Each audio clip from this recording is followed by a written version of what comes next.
Paulo começa declarando no verso 16 que ele não se envergonha do Evangelho porque é o poder de Deus para todo aquele que crê, para todo aquele que tem fé.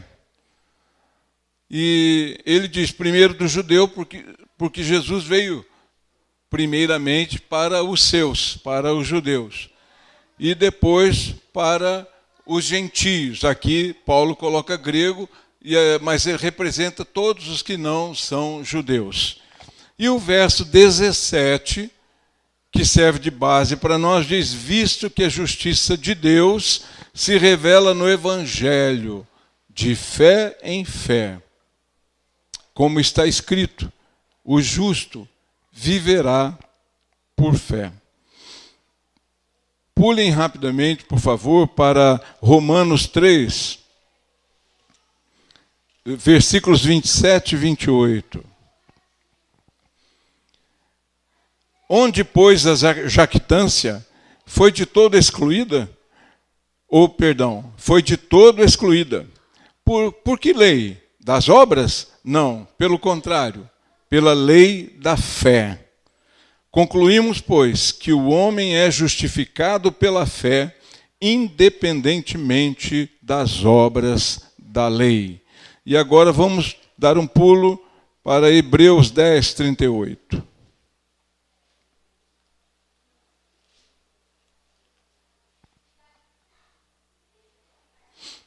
Em Hebreus 10, 38, nós lemos: todavia o meu justo viverá pela fé.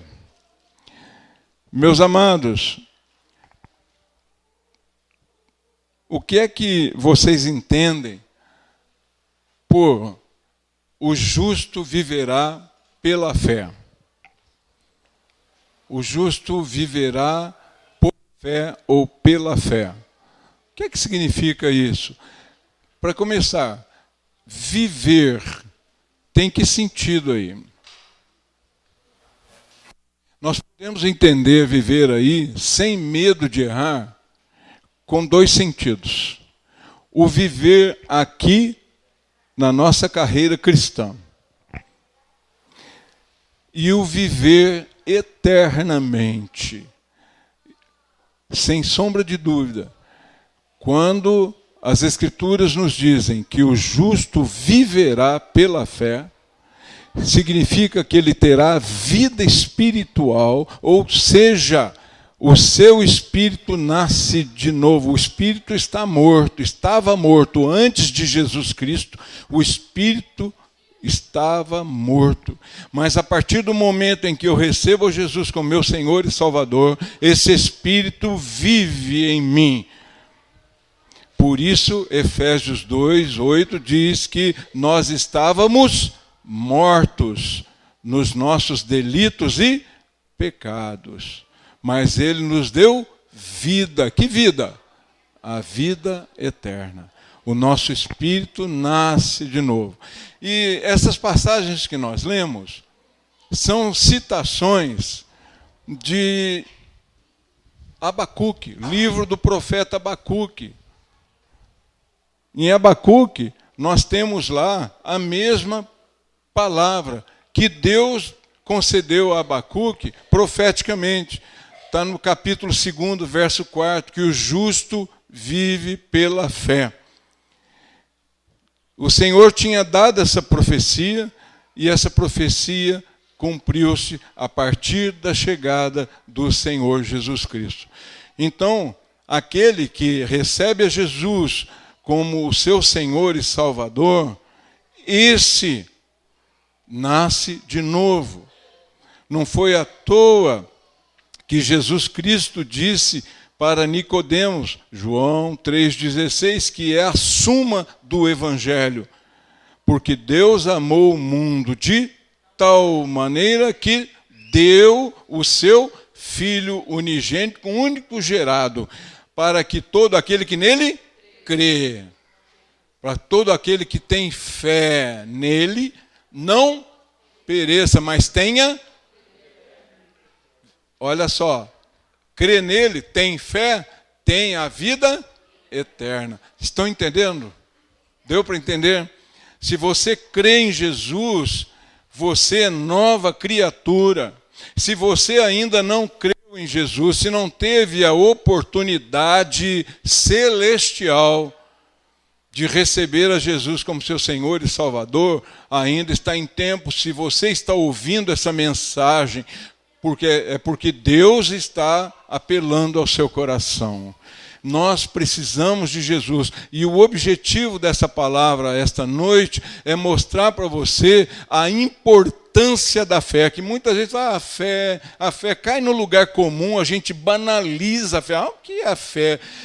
Enfim, tanta gente aí diz, o importante é ter fé, não importa em que Deus, não importa qual religião, não importa o caminho. Tanta gente fala assim, eu tenho parentes que falam assim, eu tenho amigos que falam assim, e eles não entendem que a fé é única, é no Senhor Jesus Cristo.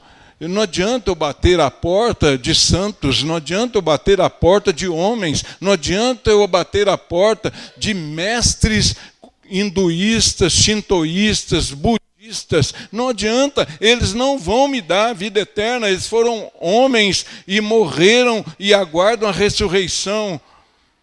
Mas sem Jesus, infelizmente, não é ressurreição, não é a primeira ressurreição, não é a ressurreição para a vida, mas a ressurreição para a morte eterna. É lamentável, mas sem Jesus, sem chance. Meus amados, vamos recordar os 5 solas. Lembremos, sola Escritura, que o Leandro ministrou, ele desenvolveu esse tema domingo passado. Solus Christus, sola gratia, sola fide e soli Deo gloria. São resumos, são a essência de doutrinas. Por exemplo, sola Escritura, somente as Sagradas Escrituras são a nossa regra de fé e prática. É isso que sola Escritura quer dizer.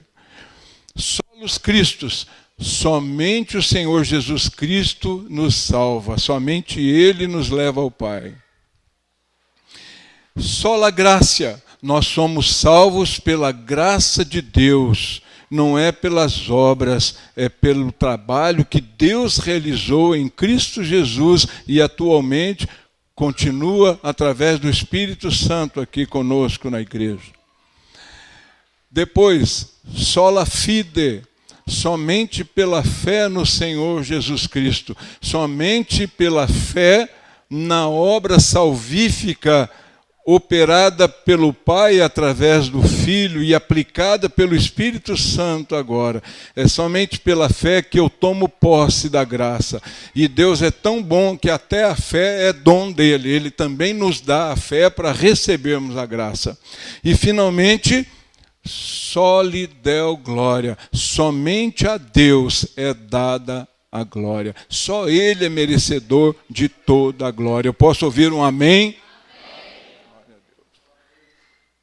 Visto isso, agora eu quero dizer o seguinte, que este versículo que nós lemos, que o justo viverá pela fé, em Romanos 1,17, e se repete aqui, esta palavra é a essência da reforma. Ela foi a mola mestra, foi o motor que impulsionou a reforma, foi a alavanca que levantou homens e mulheres para proclamarem a verdade das Sagradas Escrituras. Foi a declaração central de Martinho Lutero. Mas por que essa doutrina da fé é essencial? Sabe por quê? Porque ela mostra para você e para mim como o ser humano é redimido. Redimido ou remido. Está ali o verbo remir.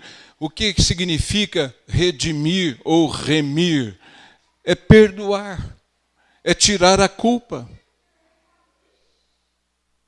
é tirar a pena, a condenação, para que você e eu possamos ser declarados inocentes perante o Senhor.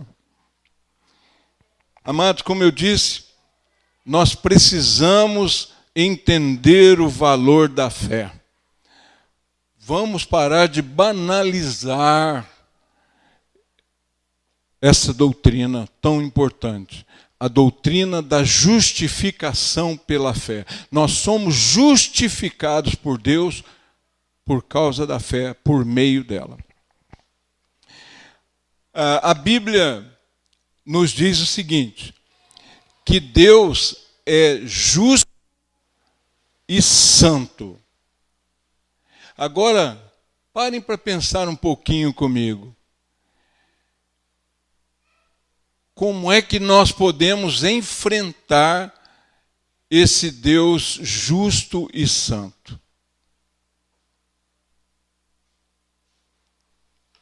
Que condições nós temos para estarmos diante do Senhor? Ele é justo e santo. Os termos justo e santo se equivalem, tá? São praticamente sinônimos, justo e santo. No Salmo 119, aquele salmo enorme da palavra de Deus, no Salmo 119, versículo 137, diz assim: justo és, Senhor, e reto em teus juízos. Quer dizer, o Senhor é justo e todo julgamento dele é reto, é perfeito. Não tem uma falha. E agora olhemos para dentro de nós. Que será de nós diante de um Deus assim? Ele é justo e nós pecadores.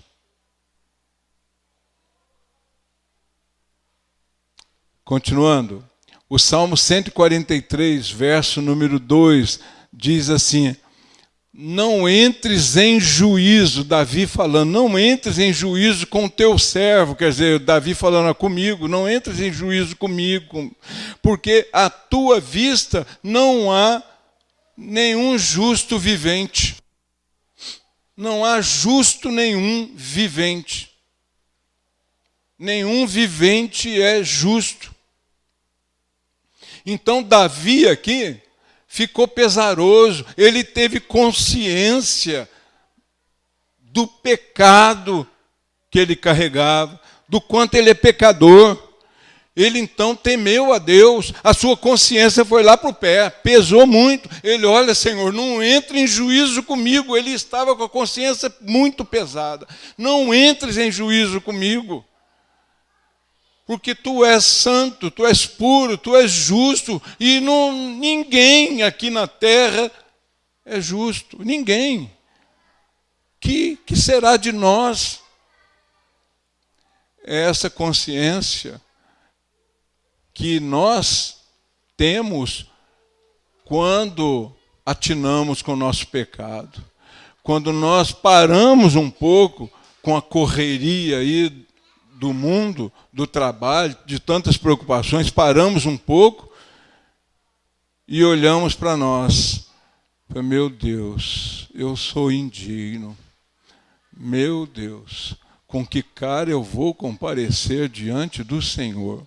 Como é que eu vou sobreviver? Se Deus é justo, Ele só pode me condenar, porque eu não mereço ser inocentado. Olha os meus pecados. Como é que uma pessoa injusta, uma pessoa cheia de pecados, pode ser digna de ser considerada inocente?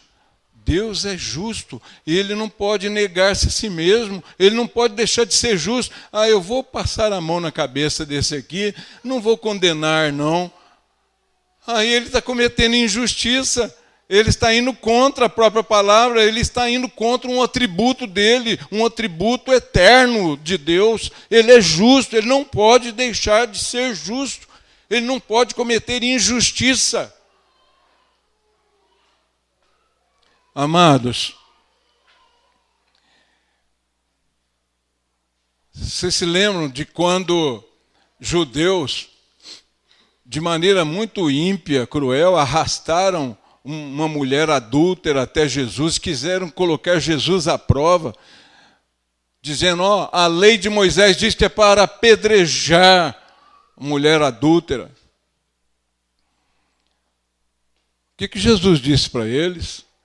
A ponto de eles saírem de fininho, os mais velhos foram saindo primeiro, porque tinham mais pecado. O que Jesus disse para eles? Aquele que dentre vós estiver sem pecado, que atire a primeira pedra. Os mais velhos foram saindo primeiro. Tinham mais consciência de pecado. Tinham cometido mais, tinham tido mais tempo para pecar. Se ele disse, aquele dentre vós que não tem pecado, atire a primeira pedra, é um alerta para nós, amados. Quem de nós pode dizer, eu não tenho pecado? Quem de nós? Se a gente disser isso, já está pecando. Porque é mentiroso e orgulhoso. O que Romanos 6,23 diz? Que o salário do pecado é a morte. O pagamento que o pecado existe é a morte. Existe pecado que é uma delícia. É uma delícia. Principalmente nos momentos de fraqueza. Mas ele vai cobrar depois de você, viu? Ele vai cobrar de mim. Morte. Pagamento é com a morte. Você teve um momento de prazer? Por exemplo, você mentiu aqui para se safar e poder lucrar bastante. Ficou rico, por exemplo, um tempo de prazer, de vitória. Passou a perna em outros. O preço que você vai pagar não compensa. Não compensa essa vantagem que você levou agora. Não compensa. Não compensa. Você vai pagar com a morte espiritual. Não é morte física, não. É morte espiritual. Então, queridos, pensem bem. Deus é justo, Ele é santo. E se eu sou pecador e não me arrependi dos pecados, como é que eu posso comparecer diante dEle? Eu não vou sobreviver. Eu não vou.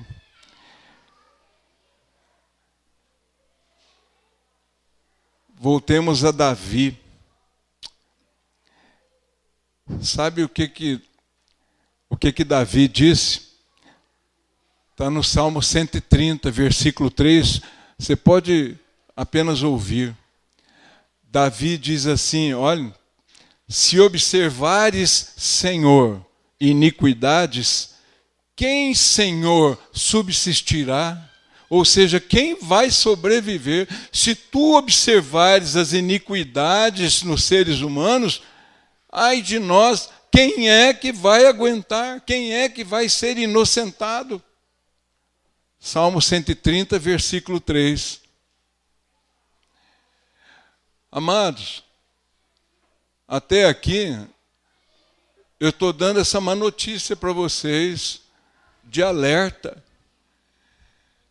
Se eu não tenho fé em Jesus, se eu não o recebi como meu Senhor e Salvador, eu vou comparecer diante de um Deus justo que não aceita pecado, não aceita injustiça e iniquidade.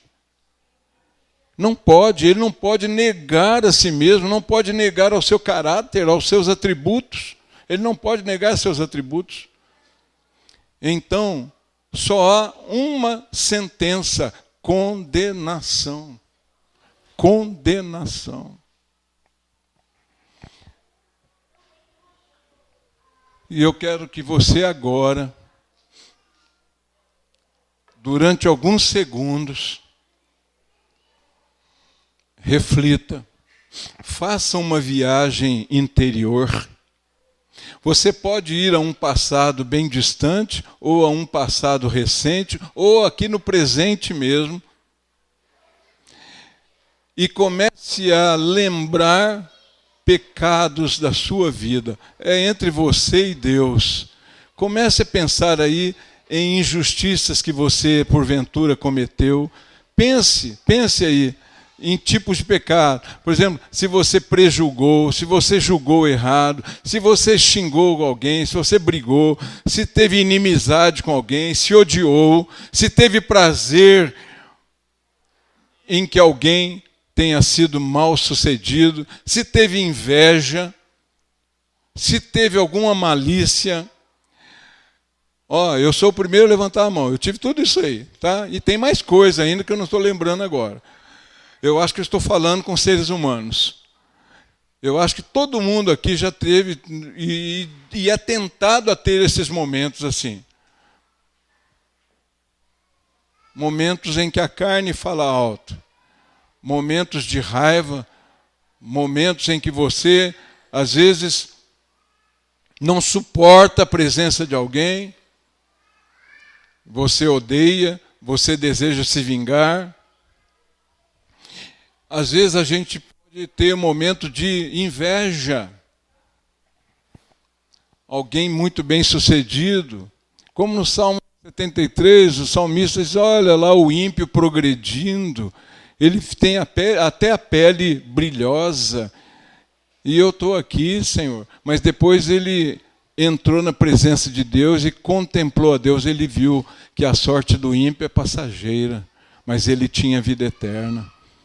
Mas todos nós, queridos, todos nós pecamos, não que a gente queira ficar no pecado, mas eventualmente a gente dá uma escorregadela. E nós já tivemos pecados lá atrás. E pense aí, você já teve a oportunidade de lembrar alguns pecados? Já se lembrou? Agora imagine Davi. Ele também se lembrou e disse, Senhor, se o Senhor se lembrar de iniquidades, quem vai sobreviver?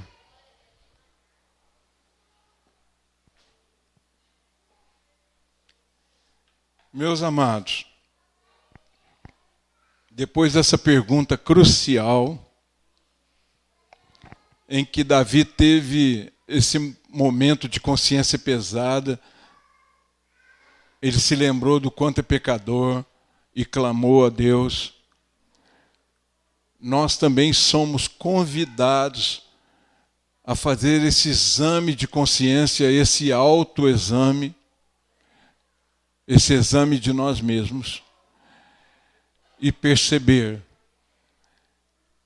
que se a coisa é só entre mim e Deus, o Deus justo, o Deus puro, o Deus santo, eu estou irremediavelmente perdido. Todos concordam? Se é só entre mim e Ele, nós estamos perdidos. Sem chance de salvação.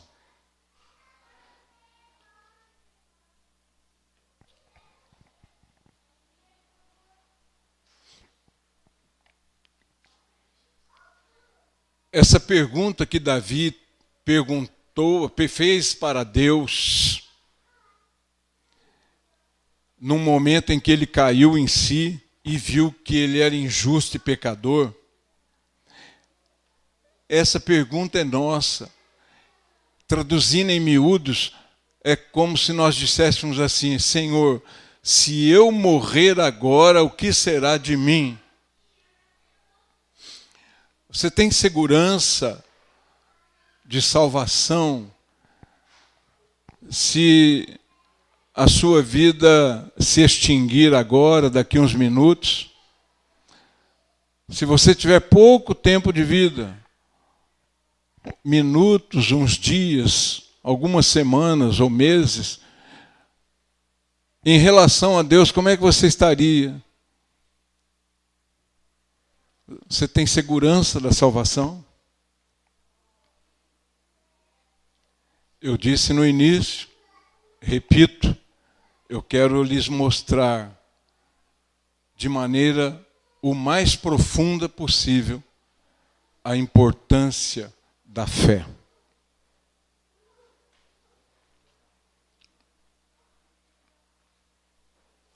Queridos, sem Jesus não há como escapar. Eu quero lhes trazer agora uma boa notícia. Deus não é apenas justo. Paulo nos diz que Ele é justo e o justificador. Se nós parássemos no Deus justo, nós estaríamos fulminados. Mas Ele é justo e é justificador. Mas como Ele pode ser justificador se eu tenho pecado e Ele vai me justificar sem eu merecer? Ele vai deixar de ser justo. Mas Ele é justificador porque Ele planejou na eternidade a minha e a sua salvação. Por causa da sua misericórdia. A misericórdia gerou a graça. Por causa da misericórdia de Deus, Ele nos deu o dom gratuito da salvação, a graça. A graça e a misericórdia são filhas do amor de Deus.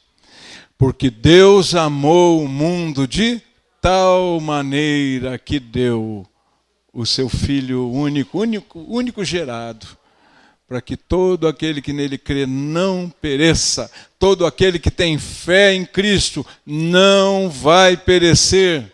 Mas eu preciso ter fé em Cristo, não adianta eu ter fé em outra coisa. Todos os caminhos levam a Deus. O importante é ter fé. Tem gente que faz fezinha na loteria, vai estar salvo.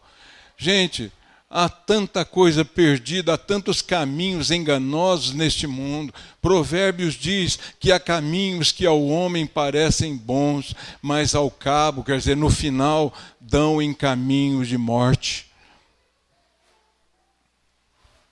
Há muita gente enganada, mas se você está ouvindo essa palavra é porque você é eleito.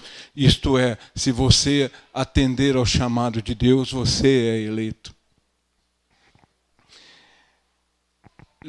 Deus é justo e justificador. Está em Romanos 3:26. Graças a Deus. E, queridos, Ele, como Deus justo, não pode fazer vista grossa para o pecado, para o pecador. Ele não pode inocentar o pecador, deixa passar, não. Mas Ele, sendo justificador, Ele pode nos considerar justos, sabe por quê? Porque Ele vai olhar para o Filho. O Filho já cumpriu toda a justiça no seu e no meu lugar. A condenação que estava para nós, vir sobre nós, foi toda sobre Jesus Cristo. Onde? Na cruz do Calvário. O Senhor Jesus carregou sobre si toda a condenação do passado, do presente e do futuro daqueles que creram, que creem e que crerão nele, na sua obra redentora. Quantos dizem amém? Vamos continuar. Amados, nós precisamos ter consciência da nossa condição e assim apelar para a justiça de Deus. E essa justiça foi realizada por meio de Jesus Cristo. Foi por meio dele. Amados, se somos pecadores, e nós somos, Deus não vai nos inocentar sendo apenas justo. Por isso, Ele teve de contar com o seu único Filho. Aqui entra Jesus Cristo providencialmente. Deus nos amou de tal maneira que deu seu Filho. Jesus nos amou de tal maneira que obedeceu e veio humilhado em forma humana para morrer uma morte injusta e cruel no seu e no meu lugar. Na eternidade passada, Deus havia planejado o perdão através do seu único Filho. Para não nos condenar, Deus propôs a condenação do próprio Filho, por amor a mim e a você. Amados, isso tem um nome, chama-se graça. E nós não podemos desprezá-la. E como é que eu me aproprio da graça? Pela fé. Pela graça sois salvos mediante a fé. Deus nos dá a graça e nós vamos ao encontro dessa graça através da fé.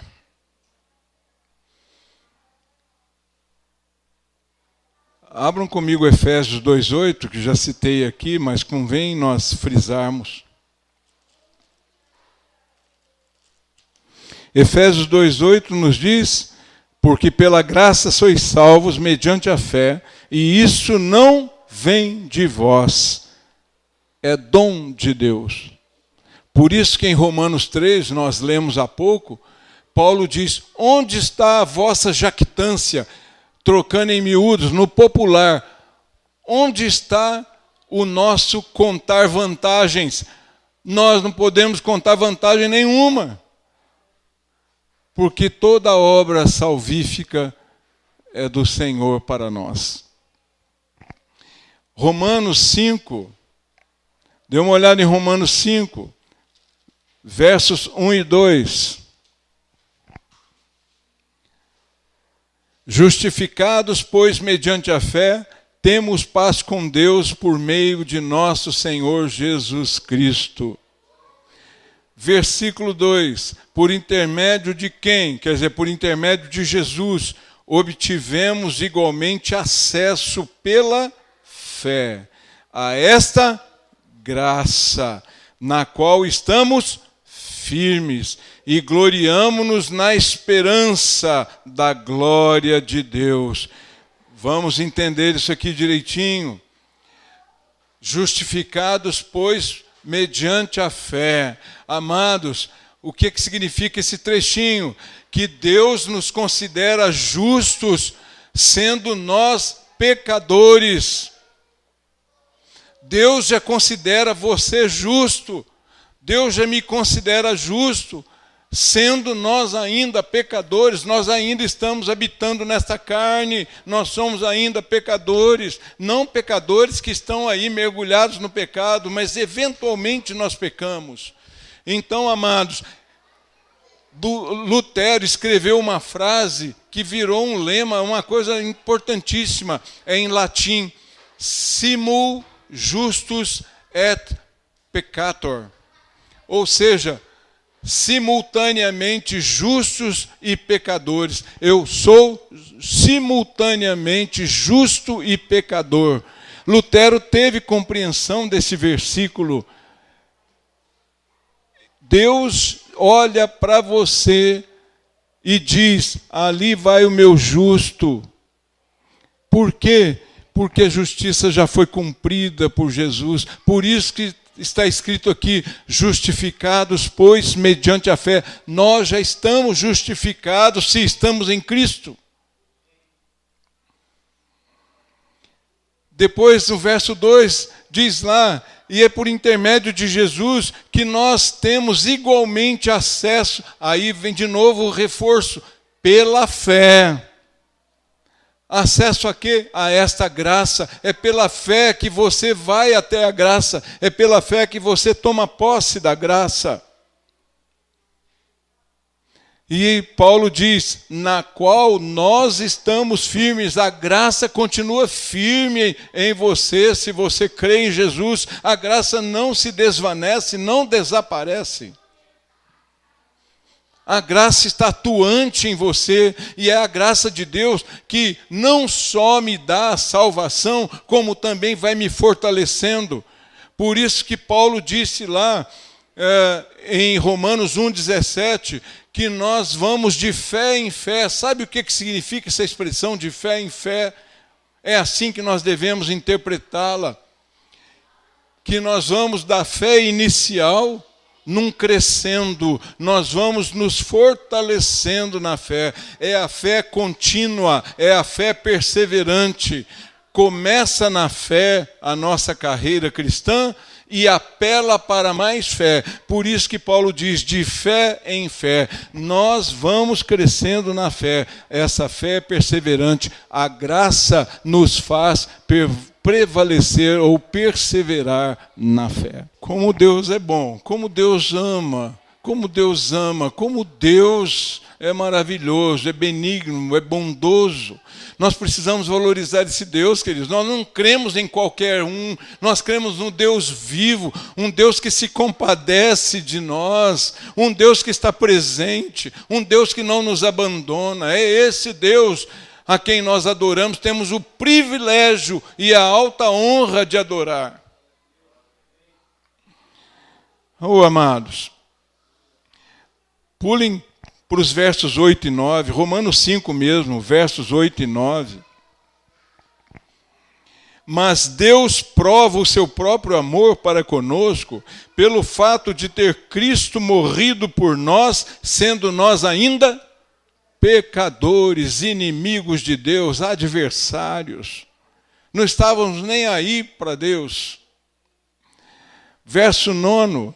Logo, muito mais agora, sendo justificados pelo seu sangue, seremos por ele salvos da ira. Ira é o juízo de Deus, vai ser o dia terrível do juízo.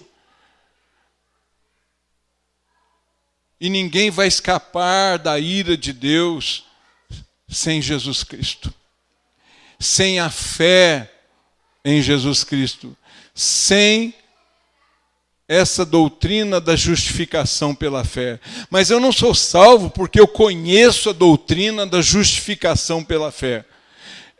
Eu sou salvo pelo que a doutrina aponta.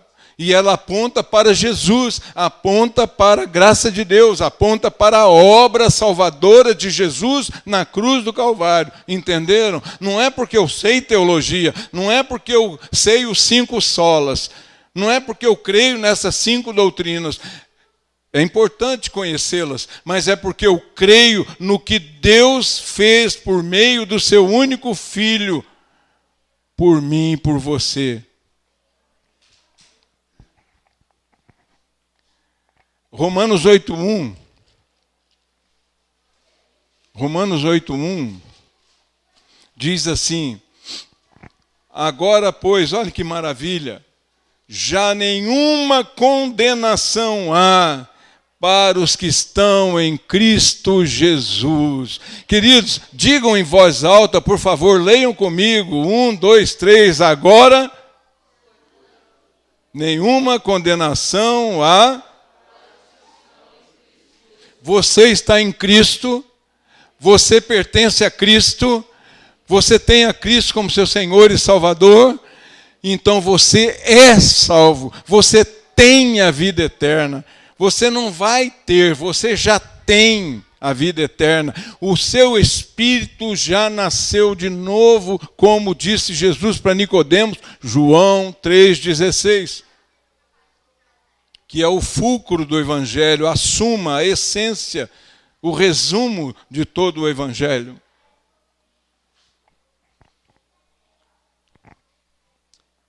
Oh, amados, esse Deus, é Ele que você serve. A fé é tão importante que, como nós vimos, nós, pecadores, fomos reconciliados com Deus. Por isso, Paulo diz que a partir de Cristo, nós temos paz com Deus. Antes não havia paz com Deus. Paulo tinha alertado antes que, por causa dos nossos pecados, o homem se apartou da glória de Deus. Não há um justo sequer. Todos carecem da glória de Deus. Pronto. a glória se afastou. O homem tornou-se inimigo do Senhor.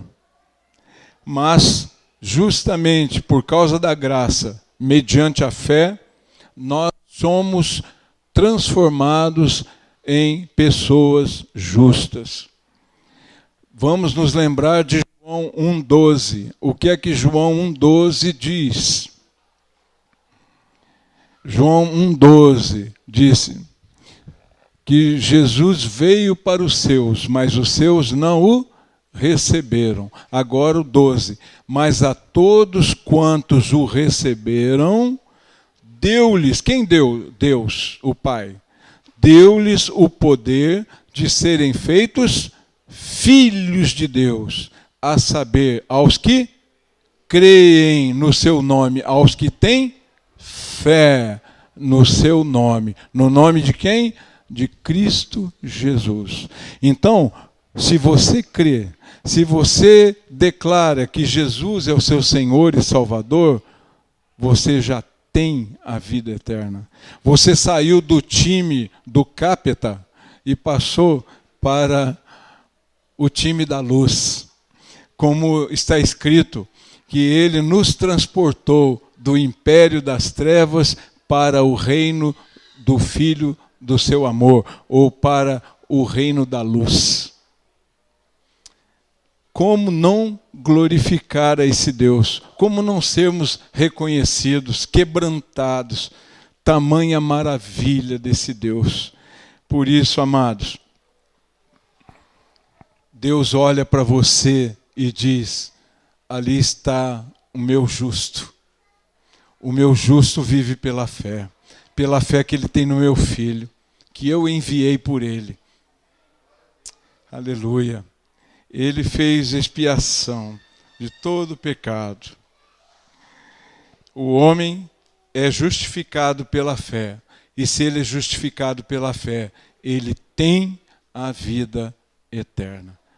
Glória a Deus. Deus abençoe a todos.